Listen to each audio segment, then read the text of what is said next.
Presiden Republik Indonesia Joko Widodo membantah tudingan ada pihak istana atau pihak pemerintah yang membackingi atau melindungi Pondok Pesantren Al-Zaitun Indramayu. Sabar itu Pak Menko Polhukam, Pak Menteri Agama sudah saya perintahkan untuk mendalami. Nanti kalau hasilnya sudah ada saya sampaikan. Ya. Pak, besok Idul Adha kemana? Presiden Republik Indonesia Joko Widodo merespon pernyataan yang menuding bahwa ada pihak dari istana atau pemerintah yang membackingi atau melindungi Pondok Pesantren Al-Zaitun Indramayu. Ia pun membantah tudingan tersebut. Saat disebutkan nama KSP Muldoko yang menjadi pelindung Ponpes Al-Zaitun, Jokowi juga membantah.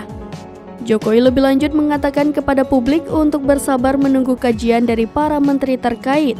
Ia menyebut para menteri tersebut masih bekerja soal penyelesaian polemik Ponpes Al-Zaitun. Sebelumnya, Menko Polhukam Mahfud MD menemukan 3 masalah dalam polemik Pondok Pesantren Al-Zaitun yang kini menjadi perhatian publik.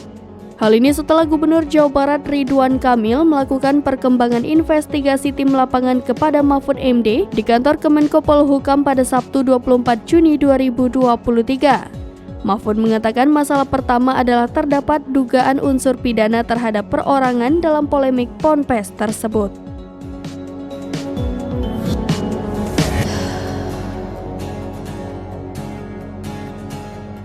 Demikian informasi terkini Syedara Lun, saksikan terus berita lainnya di kanal YouTube Serambi News, website dan Facebook serambinews.com.